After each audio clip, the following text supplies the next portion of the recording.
अलैक्म students. आज जो है हम क्लासिकल नज़रिया रोज़गार का तनकीदी जायज़ा जो है डिस्कस करते हैं। आपको पता है कि क्लासिकल जो है वो लोग हैं, वो इकोनॉमिस्ट हैं जिन्होंने इकोनॉमिक्स को मुतारफ़ करवाया, अपनी थेरीज़ पेश की। ये थेरीज़ जो है वो जो इक़्तिसादी बहरान है, आलमी इक़्तिसादी बहरान, उससे पहले तक तो खासी मकबूल रहीं, खासी इन्होंने पज़ीराई हासिल की। लेकिन जब 1930 का बहरान आया तो ये थेरीज़ चूँकि फ़ेल हो गई और इनके जो जितने भी इन्होंने नज़रियात पेश किए वो दुरुस्त साबित नहीं हुए, लिहाजा ये इनकी जगह पे ज़रूरत पेश की गई कि किसी एक नई थेरी को जो है वो लेके आए, नई थेरी पेश की जाए जो कि इकनॉमिक्स को नए सिरे से बयान करे और उसमें मज़ीद कुछ ऐसी एडिशन करे कि जो जितने भी हालात हैं या मुआशी हालात हैं उनसे वो मुताबिकत रखती हो।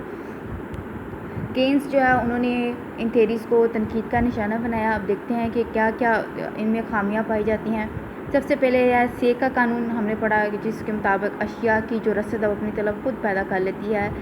तो ऐसा नहीं होता क्योंकि क्या होता है अमूमन कि जितनी भी अशिया मार्केट में सेल होने के लिए लाई जाती हैं वो सारी की सारी सेल नहीं होती हैं, क्योंकि लोगों की आमदनियाँ जिस हिसाब से बढ़ती हैं उनकी तलब में उतना इजाफा नहीं होता, या लोग अपनी सारी की सारी आमदनियाँ खर्च नहीं करते हैं बल्कि कुछ ना कुछ हिस्सा जो है वो बचा के भी रख लेते हैं।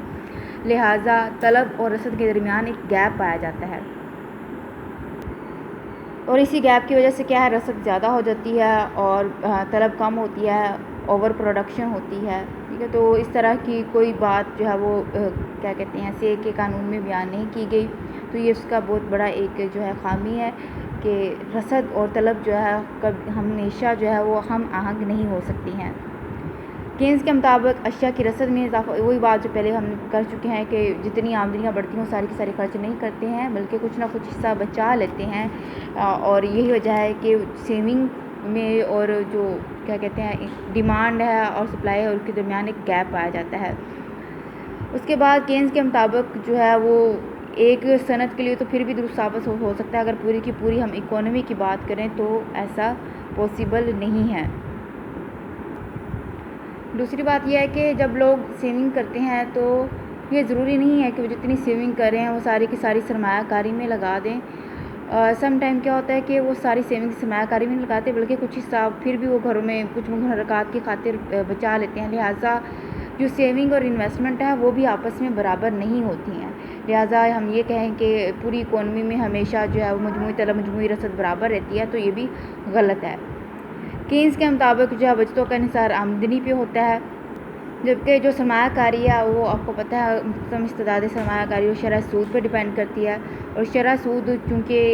अमूमन जो है ख़ास पीरियड के लिए मुतय्यन रहती है, तो सरमायाकारी की इस्तेदाद मुस्तम को जो अनासर अवामल जो है वो मुतासर करते हैं वही सरमायाकारी को मुतासर करते हैं। लिहाजा इस तरह जो है ये कहना है कि सरमायाकारी और बचतें बराबर होंगी और सरमायाकारी बढ़ने से जो क्या कहते हैं आमदनी में इजाफा होगा और रोज़गार जो है लोगों को मिलेगा, तो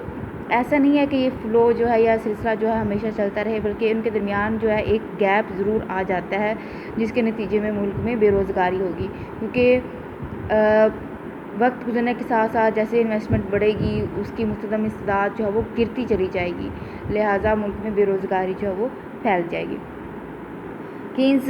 ने यह भी कहा है कि मुल्क में हमेशा जो है कामन रोज़गार के हालात नहीं होते, और ये भी नहीं कहा जा सकता कि जहाँ पर कामन रोज़गार है वहीं पे जो है कौमी आमदनी भी तवाज़न में है। हमने पीछे जो है हम पढ़ चुके हैं अफराती रखना और तफरीती रखना जो है वो इकोनॉमी में मौजूद होता है, जिसमें कामन रोज़गार की सतह से जो है इक्विलिब्रियम ऊपर भी होता है और सम टाइम नीचे भी होता है, और कामन रोज़गार की सतह को अचीव करना जो है वो हर जो है इकोनॉमी के लिए पॉसिबल नहीं होता, और ना ही हर मुशीअत जो है वो कामन रोज़गार की सतह पर काम कर रही होती है। तो ये अज्यूम करना भी गलत है कि मुल्क में कामन रोज़गार की सतह पाई जाती है। उसके अलावा इस जो कानून है या क्लासिकल के जितनी भी थेरीज़ हैं उनमें अज्यूम किया गया है कि मुकम्मल मुकाबला के हालात पाए जाते हैं, तो ये भी जो है अमली जो ज़िंदगी है उसमें देखा जाए तो उसकी जो है शराइत पूरी नहीं होती हैं। से का कानून जो है वो तिजारती चक्रों के बारे में भी कोई वजाहत नहीं करता कि जब सर्द बाज़ारी आती है तो फिर जो है वो रसद जो है वो डिमांड के मुकाबले में क्यों ज़्यादा हो जाती है, फिर जो है सारी चीज़ें सेल क्यों नहीं होती हैं। क्लास की जो थेरी है वो भी ये भी नहीं बयान करता कि کام روزگار کی سطح جو ہے اس کو کیسے اچیو کیا جا سکتا ہے، یا روزگار کی سطح، قومی آمدنی کی جو معیاری سطح ہے اس کا تعین کہاں پر ہوگا اور کیسے ہوگا۔ اس کے بعد پیگو کی جو تھیری ہے اس میں ہم نے دیکھا تھا کہ وہ کہتے ہیں کہ جو ویج ریٹ ہوتا ہے وہ فلیکسیبل ہوتا ہے، جس کی وجہ سے جو مزدور ہے، محنت ہے، اس کی مجموعی طلب اور رسد آپس میں برابر رہتی ہے۔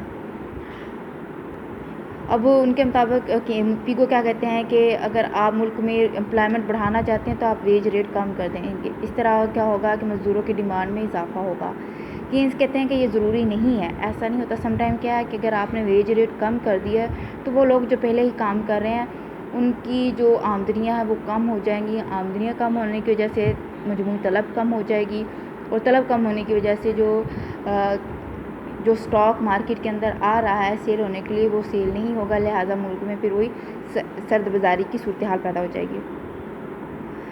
پیگو ہے اور دوسرے جتنے بھی یہ معیشت دان ہیں کلاسیکل، ان سب کا کہنا یہ ہے کہ گورنمنٹ کو کوئی انٹرفیئرنس نہیں کرنی چاہیے، انہیں جو معاشی نظام ہے اس کو آزاد چھوڑ دینا چاہیے، لیکن اور جتنی بھی جو بھی ویج ریٹ ہیں پھر وہ کیا کہتے ہیں طلب اور رسد کے مطابق پھر جو ہے وہ سیٹ ہونے چاہیے۔ لیکن کیا ہے کہ اگر گورنمنٹ جو ہے آپ کو پتہ ہے انٹرفیئر نہیں کرتی تو آج کل جو جیسا نظام ہے دنیا میں تو مزدور انجمنیں جو ہیں وہ قائم ہو جاتی ہیں، باقاعدہ طور پر یونینز ہوتی ہیں جو کہ اپنے مفادات اور تحفظات کو آگے لے کے بڑھتی ہیں، اور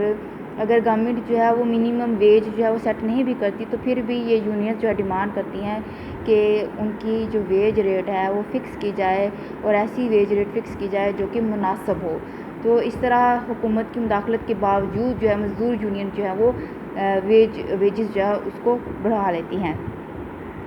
کینز کے مطابق جو ہے زرعی اجرتوں میں کمی مزدوروں کے حوصلے پست کر دیتی ہے اور ان کی استطاعت کار جو ہے وہ کم ہو جاتی ہے، ٹھیک ہے۔ اس کے لیے وہ کہتے ہیں کہ گورنمنٹ کو جو ہے وہ معاشی نظام میں مداخلت کرنی چاہیے، اس کو دیکھنا چاہیے کہ کہیں ان کا مزدوروں کا استحصال نہیں ہو رہا ہے، اور ان کے لیے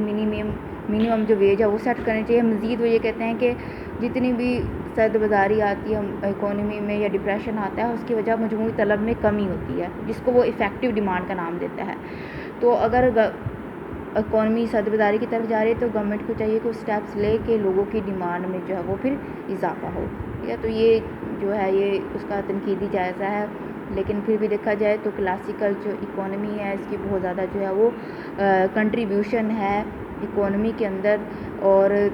بہت سارے حالات میں یہ جو ہے کیا کہتے ہیں اکانومی کو ایکسپلین کرنے کی واضح طور پر کوشش کرتی ہے۔